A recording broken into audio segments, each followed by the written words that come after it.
Hey guys, Steven here, Fanatic Perspective. Welcome to part two. It's actually going to be the good side of things, Tran.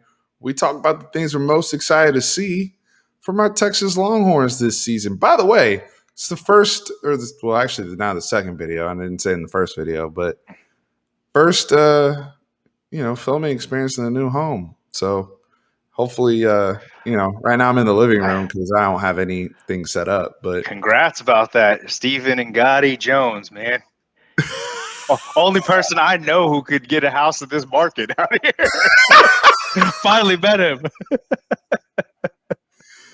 yeah, they couldn't hold me down, man. Couldn't hold me down. So y'all make sure, brother got to pay for this house now. She made Congrats, though, man. an Honestly, it's investment. awesome. I'm so happy for you. Thank you. Sorry, this cat thing is bothering me. Got boxes all over the place. You should see this place. Anyway, hit that like button. Subscribe. Make me happy. Make Tran happy. Support the channel. Help us grow. 11 days away as of this recording. Sam Ellinger, Derek Johnson, Major Applewhite days away. Original Ricky Williams days away. Yep. So, we're really excited. Make sure you follow us on all the socials. IG. The more you guys follow me on IG, I'm going to start doing lives on there.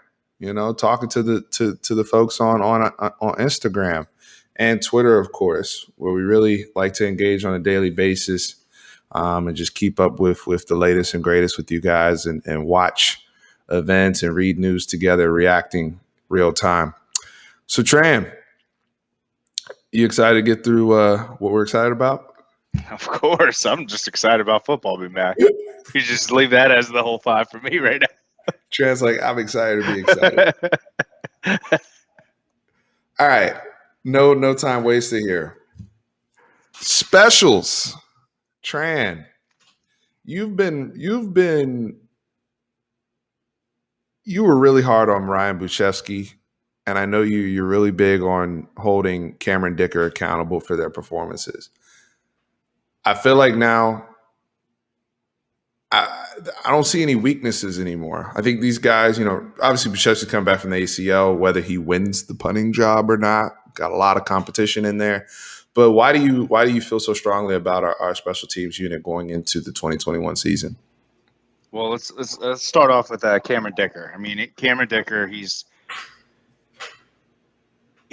a very, very good kicker.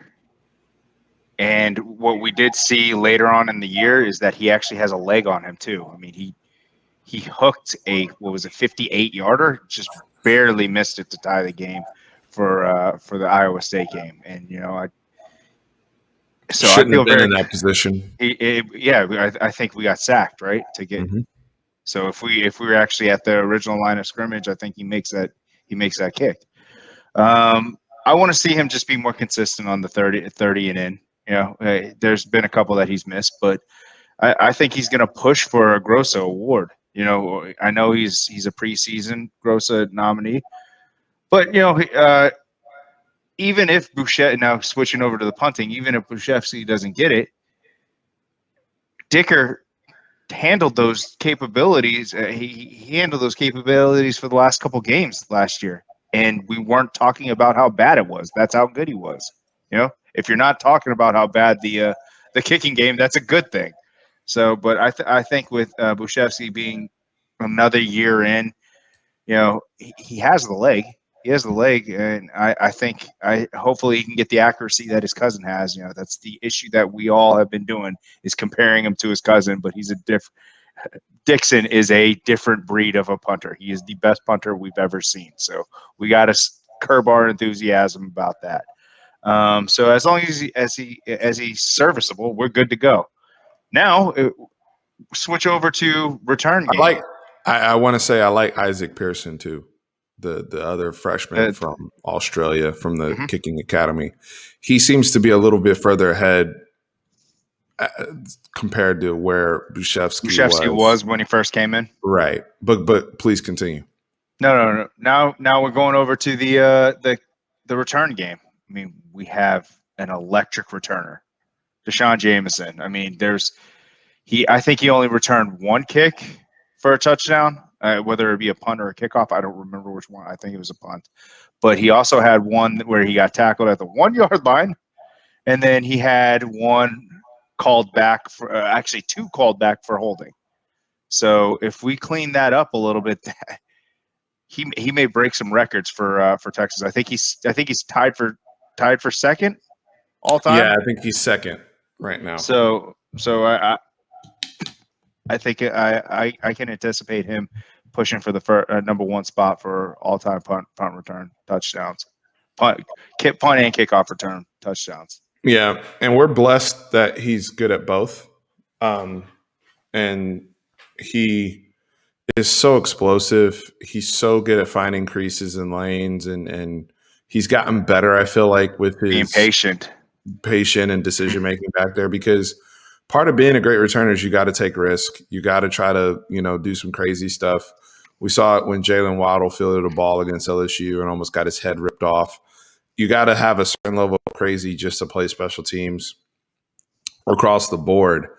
And, even the coverage units, I get to throw out my Tyler Owens of the world and my David Bendas and these people that can just run down and smash people and really, really make explosive plays.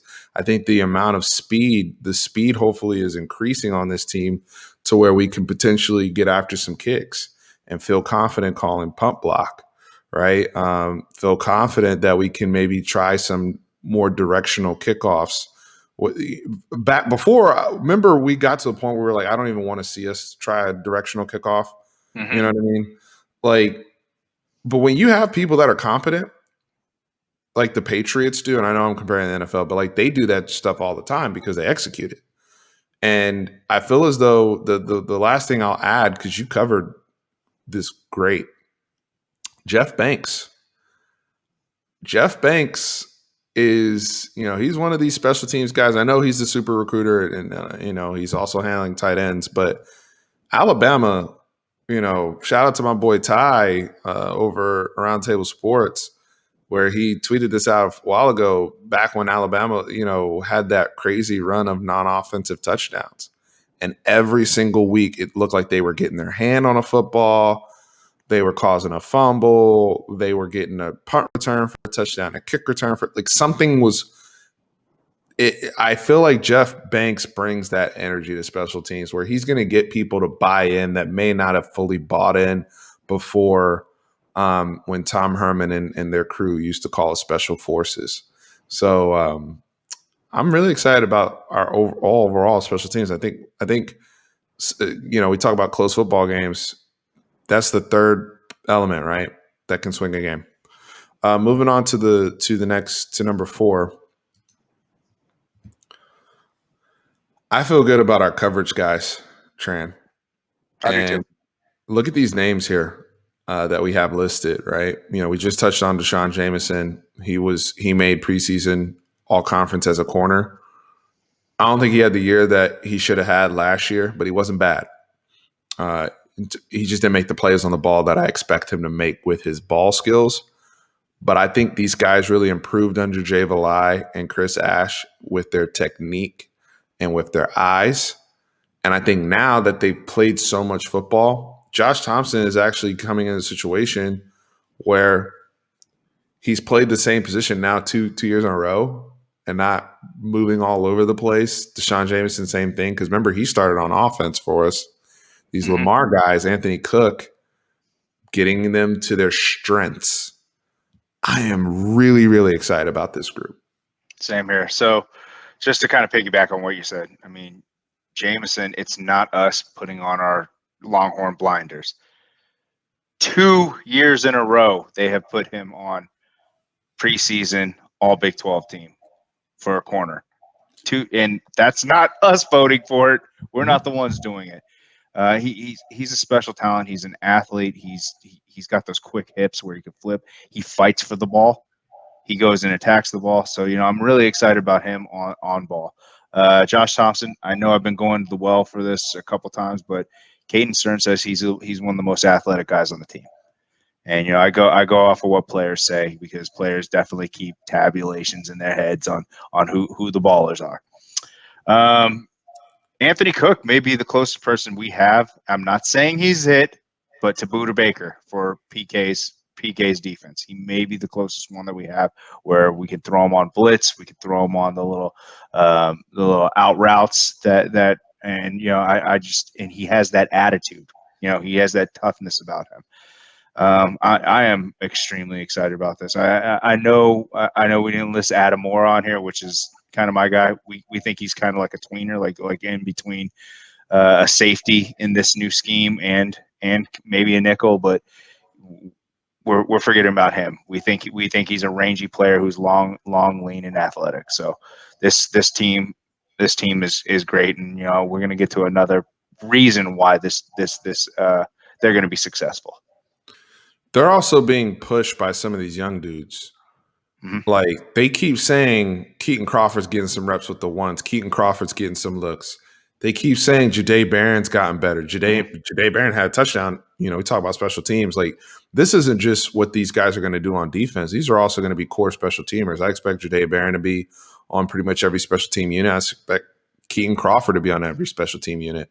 But when you hear about the reps that they're getting because they're pushing the veterans, Josh Thompson has to play well.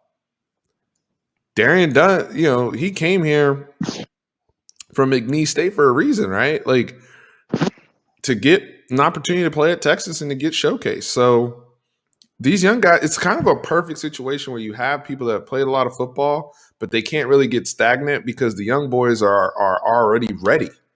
They're right at your heels. Our last video, we talked about Steve Sarkisian and second chances. Anthony Cook is another guy that qualifies for this because he tried to leave the program. He was going through some things. I honestly thought he was probably in a situation where he wasn't being used the way he should have been. His career hasn't gone the way it should have been. Some fault of the previous staffs, some fault of his own, right? In that personal development.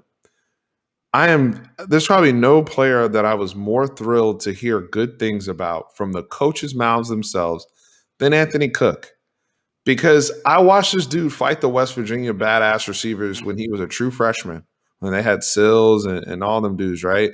And he wouldn't back down, and he just seems to have that natural ability to glue on to guys. And I'm glad you used the Buda Baker comp, because not only do I think he can really play nickel well, especially these inside quick twitch guys, but he's always been a good blitzer to me. Mm-hmm.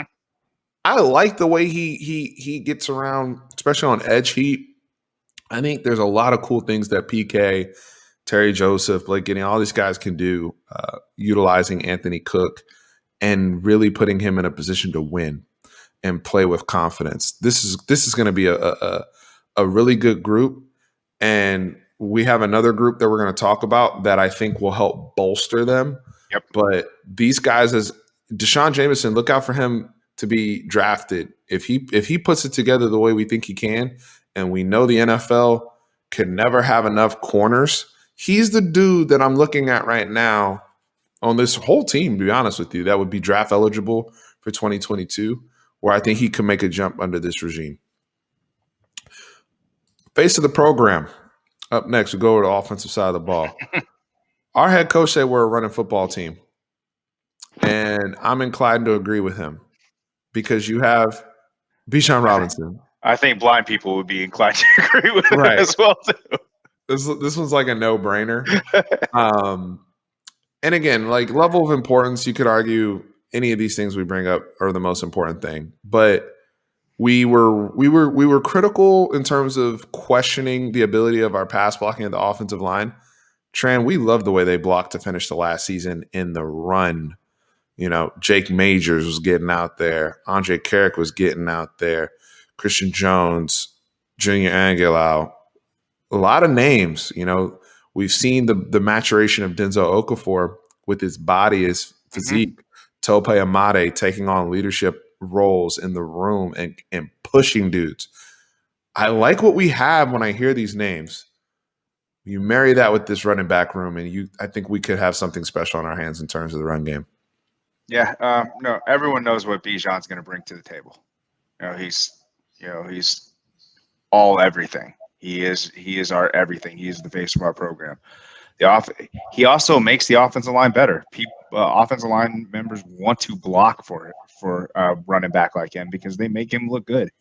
But one guy that we always leave out is Roschon. Roschon, I saw a couple clips this past week that he had great cuts and great explosion. You know, he's been that stalwart for us for the past 3 years. You know, when 2 years ago when we thought that this was going to be a weak link of our team, he switches over and he gives us that necessary depth and he gave us a pop. And I do think he's a player that will make a team in the NFL as a running back just because of his leadership skills and his ability to actually play the position and learn the position. But then you also got the young guys. But I think it starts with the offensive line, Bijan and Roschon right now. That's going to make this unit really, really successful. And the reason, so Keelan Robinson's going to have a really cool role. Yeah. I don't want to call him a gadget player, but in terms of some of the cool things you may see that the Kansas City Chiefs run, or even some of the things that Kyle Shanahan does with some of his motion on the San Francisco 49ers, Keelan Robinson fits that mold perfectly. It's the reason why he was recruited there to Alabama to play the role that he did there. I think, and knock on wood, but this group is so deep that God forbid anything were to happen to Bijan Robinson, or hopefully he's able to just be healthy and right. How about you bite your tongue? Don't even I'm just saying. We're not going to fall apart. Yeah, I know what you mean. The room is still strong. Like Roschon Johnson would still be in the discussion with some of the top running backs in this conference. He's averaging 5 yards a carry. Right. And is one of the best football players on the whole team. Mm-hmm. Keelan Robinson is a home run hitter and can do more if given more.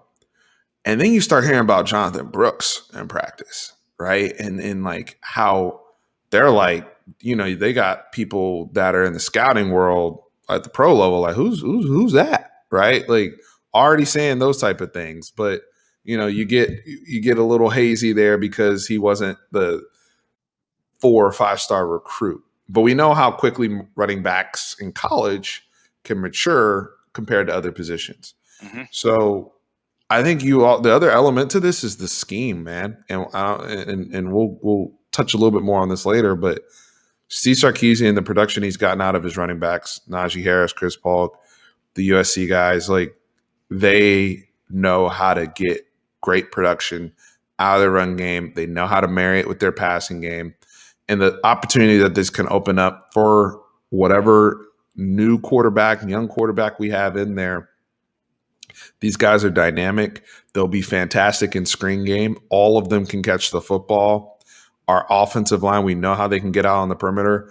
You may have some questions in terms of, can we run the ball consistently on the inside? I think that's still a question for me that I like to see.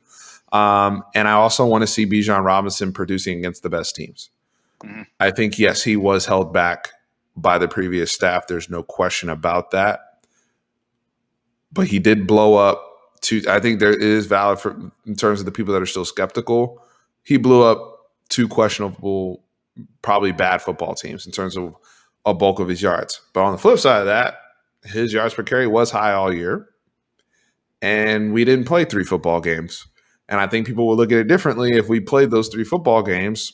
Kansas, some of these other teams where he could have had another 200-yard game. And then he finishes with 1,100 yards. Yep.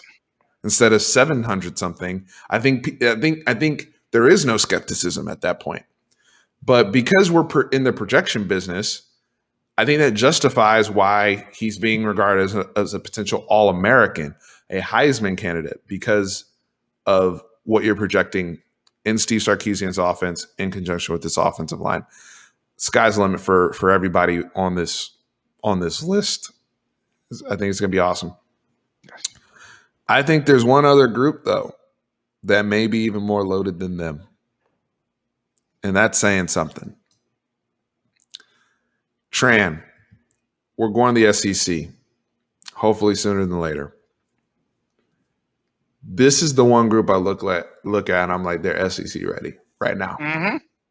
Because when you start talking about the SEC, to me, the difference with that conference and why they've been so dominant, people focus on the athletes and all that. It's the defense It's line. always been about the trenches. Yep, defense line. And we got that. We got too deep on it, honestly. And players can be interchangeable as well, too. So, it starts with our big nose tackle, Mr. Keandre Colburn. Yeah, I got to start with him. I got to give Snacks love. Yeah, he's the thing you're talking about SEC.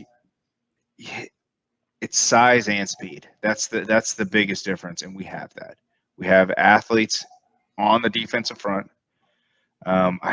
There's the offense. No, I don't feel any offensive lineman can take on our defensive linemen one-on-one all game.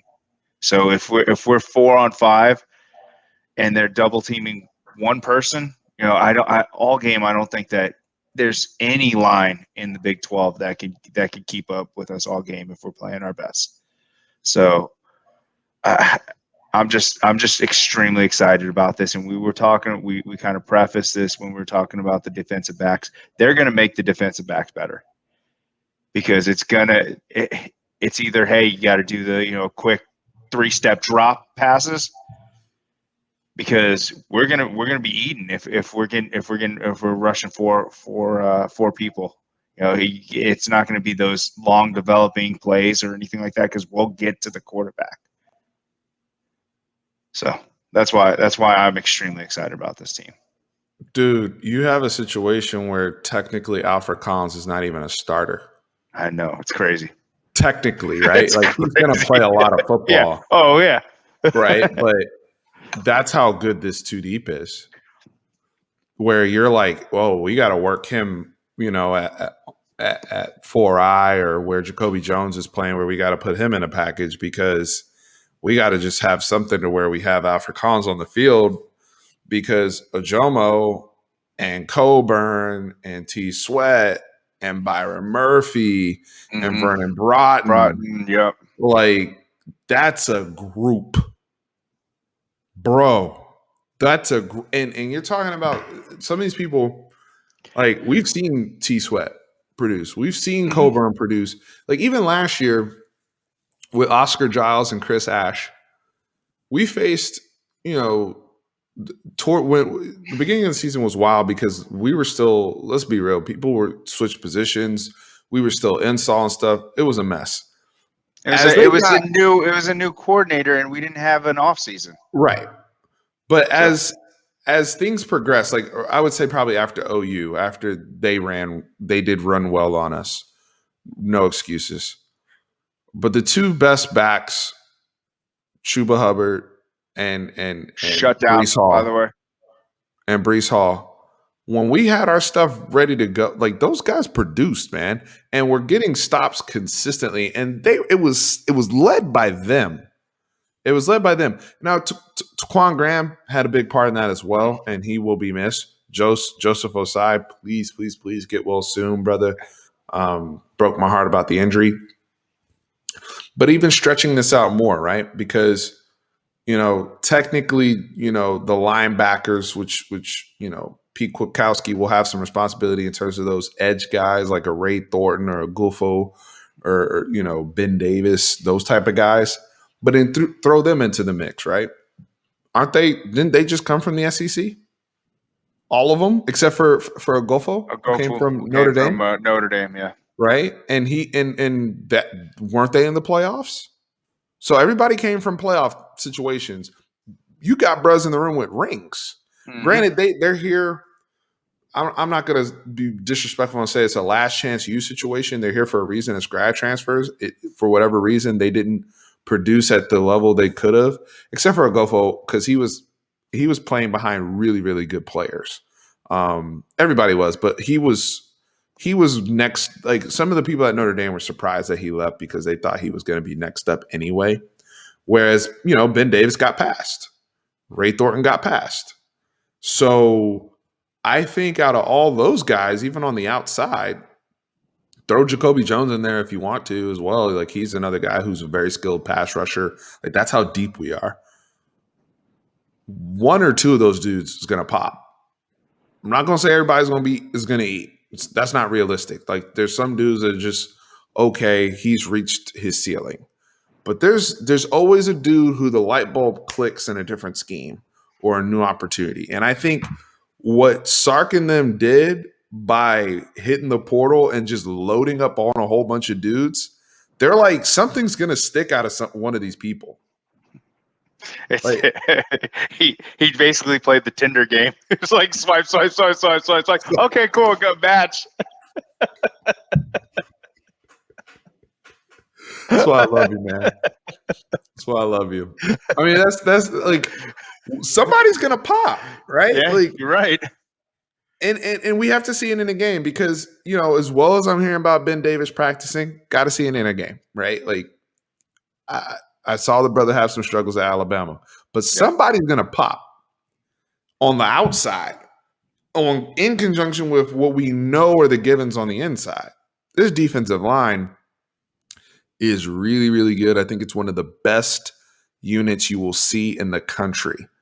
I am beating that. I know they probably don't have the skins on the wall for sure. And somebody could say I'm crazy because it's like, yo, none of these dudes are preseason all conference, Steve. How are you so confident in that? It is the sum of the parts, man. And when you're looking at this group as a whole, and Bo Davis being there, coming from the NFL, saying, look, it's time to get you brothers, on and popping. And we know even this Cowboys game, I was just watching the Texans, this brother Charles Minihue, we couldn't block him to save our lives. So we've been popping with defensive linemen. It's time for them to get their due, in my opinion, Tran. Oh, I agree. So let's move on. Number one, and just provide some perspective here. Now, this is a bold one here, saying possibly the best play calling duo in the conference because you have Lincoln Riley, Alex Grinch. Yep. Right. With that being said, if Steve Sarkisian hadn't gotten hired to Texas and stayed at Alabama, he would be regarded as the number one play caller in college football. He would. So I don't know why that tag gets removed. I understand the skepticism because of the talent, but we've seen clinics all offseason about what he did last year at Alabama, right? Now, Lincoln Riley has skin in the game, in this conference, still up top. They're going for, 7 straight Big 12 titles? Yeah.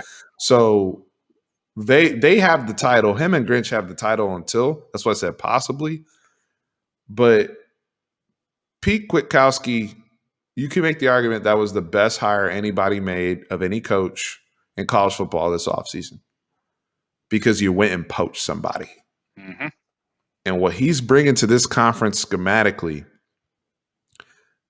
I think is going to, we talked about the defensive line. We talked about the corners. I think linebackers are actually underrated now. Our inside linebackers. I am so freaking excited to see what type of havoc this man causes for Big 12 offenses. So I'll pass it over to you, Trent. So the last time that a big program from the Big 12 went and got a defense coordinator was Alex Grinch, and you saw what dividends it paid that year. That he it wasn't really Lincoln Riley. Yeah, it wasn't really Lincoln Riley winning that game for us. It was the defense. I think in the last video we talked about how Sam Ehlinger was sacked like 17 times in the last 2 games. But I feel like he could have that same impact. He's a great defensive coordinator and he has a great eye for talent. And one of the things you touched on was him being poached. This reminds me a lot of Venables at Clemson. Them going out headhunting and getting him, and the rest is history for Clemson. Now, does this mean that we're going to be in the playoffs for 10 straight years. I don't know, but I think he has that defensive mind that he can actually make a big impression within the not only recruiting landscape but also the college football playoff landscape too. I'm excited to root for a team to where we are most times the smartest people in the room, because it hasn't felt that way for a very long time. Even going back to the Mac Brown days, right? Like, where we're doing something schematically that either somebody hasn't thought of, or it's like, damn, how do we stop this? Like, they have a system going on, or they just understand angles better than everybody else. So they understand leverage better than everybody else. And we go in the offseason and we're doing clinics on, damn, you saw what Texas did against this opponent, or this, and this. I haven't felt that way about my own team in such a long time since I can remember. Even like we've always, even when we were winning, it was always on talent. Like Greg Davis days. Never anything we did like crazy scheme wise. I mean, I guess when they switched to the zone read with Vince, that was cool and unique at the time. But I've always been a little jealous of the teams that get that high level talent, but also get the coaching and the schematic element to it to match.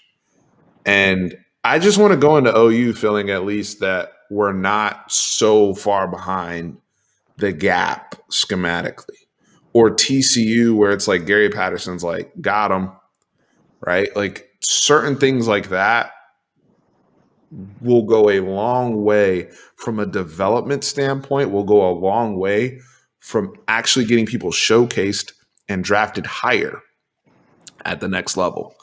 So schematically, what Steve's going to do, RPO game, motions, just easy completion, screen game, everything. And it will come down to player execution. You can call the best players in the world, but if you're holding or missing your block or running in the wrong hole, things can be ruined. But I think we feel as though with the hires that have been made, the money that was spent, we have a lot of potential to really make some noise on both sides of the ball. And we're thrilled. We're thrilled, Tran. Let's recap real quick. So special teams, Tran, you think Dicker is going to be up for the Groza? I like your energy there. Speaking into I'm putting it out there. I'll put it out there. I love it. I think we have some guys, not just Deshaun Jameson. I also think Josh Thompson can get drafted and elevate themselves. I think these guys are NFL players. So we really like the corners and the nickel and Anthony Cook. Overall run game, Bijan, face of the franchise, face of the Texas Longhorns, taking over for Sam Ehlinger. This offensive line, they're very versatile in terms of the run blocking game. I think we have a lot to work with here, as well as depth in the running back room. I think we have an SEC level, think of the Georgias, think of the Alabamas, the LSUs. I think our defensive line, talent-wise, is on that level. I think the production will come with Bo Davis and Pete Kwiatkowski. And speaking of PK, Steve Sarkisian, that's the wow factor they're bringing to the table. Schematically, will we be the smarter teams in the room? Will we just flat out scheme people on top of having more talent? I think that's where Texas can get to a standpoint of making noise in the Big 12 and competing for a championship. Tran, anything to add before we sign off, brother? No, just completely excited about the season, man. I'm wanting the season. I'm yearning for it. I can't wait. Yearning for it. I'm yearning for it. Inject it into my veins. Please.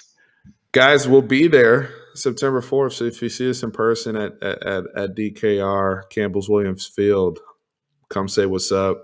Mm-hmm. And we're kicking off against Louisiana. It's going to be a lot of fun. Can't wait to top 25 matchup, by the way. Match bat. Let's do it. Let's do it. And make sure y'all hit that sub button while you're here.